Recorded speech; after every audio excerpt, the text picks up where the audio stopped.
let's not fuck about, let's get into it. Here are 5 reasons I love George Digger Harkness, aka Captain Boomerang.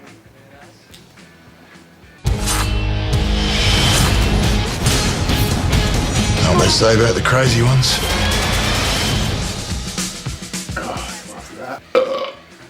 Jesus. Okay, first of all, the most important thing, Digger is actually from a broken home. Now that's probably not really that surprising considering the fact that he is a villain. Digger grew up not really knowing his father, a guy named Willard something. He ended up being in charge of a toy factory. Now I actually in no means sympathize with Harkness at all, but the kid basically grew up in a broken home where basically no one really sort of loved him the way he wanted to be loved. He always was envious of everyone. He was basically just a really angry kid. He ended up getting involved in crime and robbed a general store with a mate of his, and in aiding their escape, he managed to throw a boomerang that actually helped them out. So they managed to get out, and that was kind of where he learned that his boomerangs could be used for crime.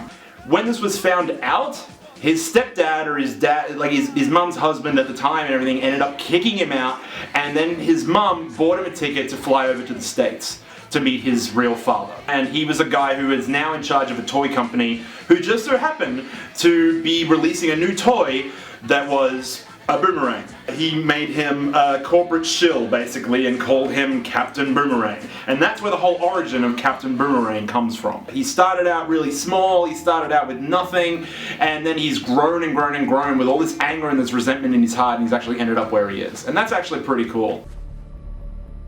Ice puns? Really? Point number 2. Nobody likes Boomerang. At all. Every single person who's ever worked with him has nothing but bad shit to say about Boomer. He's loud, racist, well occasionally racist, but he's largely racist. He's sexist as fuck, chauvinistic to the core, and he's cheap. I almost lost it when this bonehead set off the metal detector. 75 cents is 75 cents. I'm supposed to throw away money? However, he's always been useful. A master of his craft, he's able to actually make all sorts of things happen for any team that he's actually been a part of. Namely, the Suicide Squad. There has not been one member of the Suicide Squad that has lasted as long as Boomerang. He's been around forever, since almost the beginning of it, and he's always been this bit sort of patsy in the whole thing, getting used. Wallace tried to kill him a bunch of times, but he just managed to weasel his way out of things and be able to survive at the end. For a guy that gets into a team called the Suicide Squad to have survived every mission that he's ever been in, is it because he's a bit of a weasel and he's just kind of milking his way out of things? Or is he actually that good?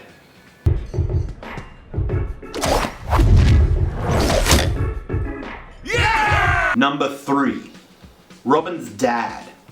There was a time during the Identity Crisis series which takes place further in the future, right? So we're gonna jump ahead into the future where we find Captain Boomerang broken, balding, fatter, just me. So Digger takes every measure of work that he can come across, anything that'll come across him, including a hired hit.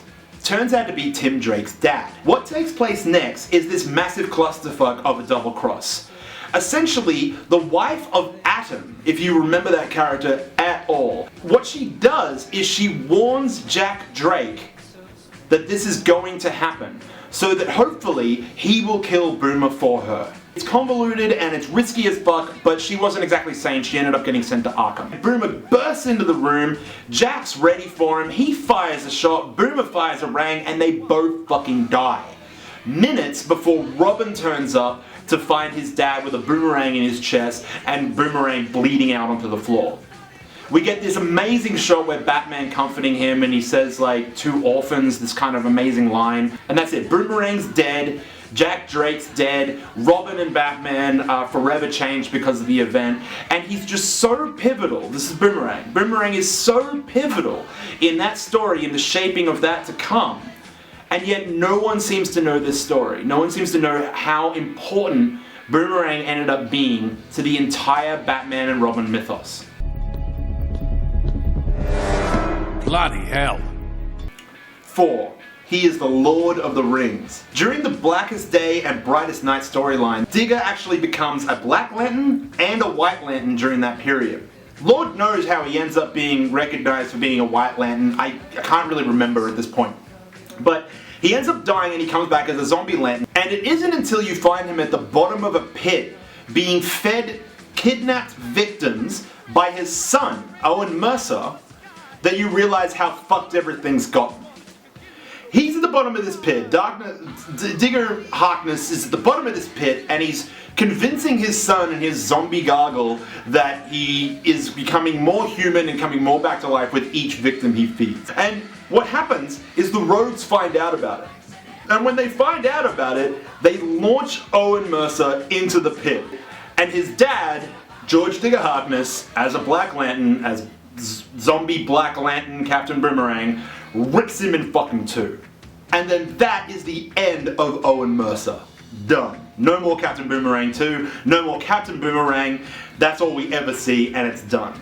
Then Brightest Day comes out and he's friggin' White Lantern and he's got energy rangs and it's fucking boss because now he can just like generate rangs and just whip them at people and he doesn't need, you know, his razor rangs and all his tricks anymore. He can just do whatever he wants.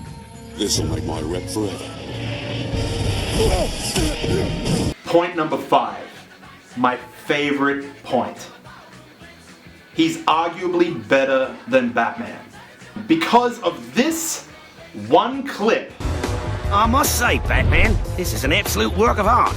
Perfectly balanced, feather light, yet nigh indestructible. It's a real beaut. And my name ain't Captain Boomerang. You won't have it for long, you obscene outbacker. Mind if I give it a whirl?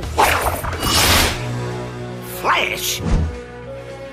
Looking for these?